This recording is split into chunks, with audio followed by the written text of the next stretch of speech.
All right, so today we're going to do a little case study on how I got over 300,000 impressions on one simple LinkedIn post and how you can easily do the same thing and probably get maybe over 1 million impressions or a couple million impressions for a LinkedIn post. So first things first, LinkedIn organic is super strong right now. And the reason for that is because on Instagram, what percentage of users are actually posting? And then now think about this. What percentage are actually posting on LinkedIn? So percentage of users posting on Instagram versus percentage of users posting on LinkedIn.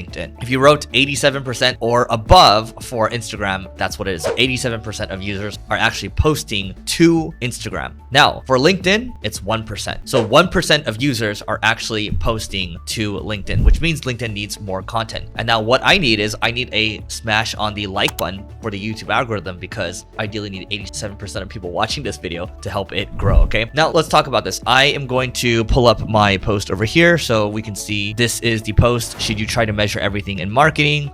And then you can see there's actually a see more, and then there's about 4,700 likes on it, 224 comments, and 344,000 impressions. And first thing, I'm basically going to give you a couple of pointers here that you can take advantage of. Stay to the very end, and I'm actually going to give you the thing that you should be doing to make sure that you are maximizing reach, because a lot of people are not doing this. So first things first is if you have a spiky point of view, or if you have something that you know that other people will maybe disagree with you. For example, even though I'm a fan of remote work, I think a lot of companies are going to go back to a hybrid type of model where they're meeting in person maybe a couple times a week or a couple times a month. So spiky points of view, you want to have a point of view with what you're saying. So I put here, how to fail at marketing, try to measure everything. Some people are going to be like, what? Like, no way. Like they have their point of view, right? And that's actually what's going to get people to comment. So having a point of view, that's the first thing. But also the second thing is having a very easy to understand image. Like if I had too much text in this image, it would be too hard to understand. So how to fail at marketing, try to measure everything. That's going to get people to react. And then I have a question here. Should you try to measure everything in marketing? People are like, whoa, like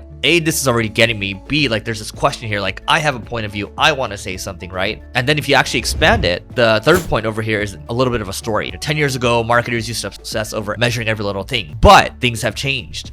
I have changed as well, right? And I talk about all the disparate channels out there, but I give a little bit of a story here.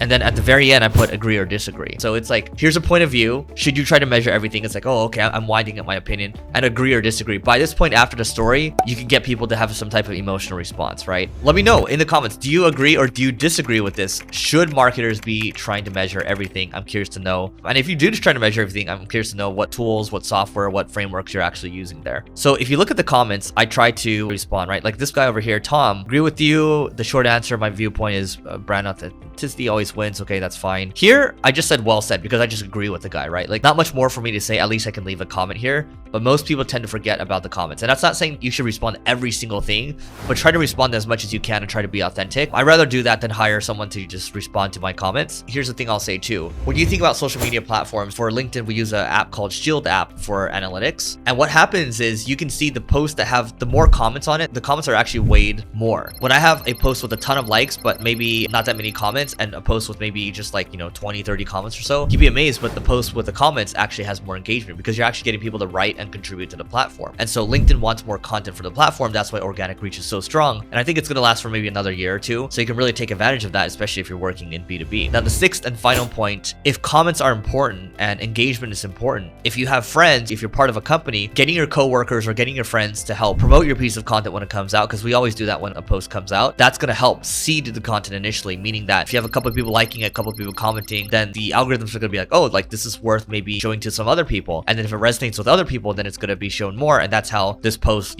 quote unquote, went viral, right? I try to stay in my lane, which is more on the marketing side.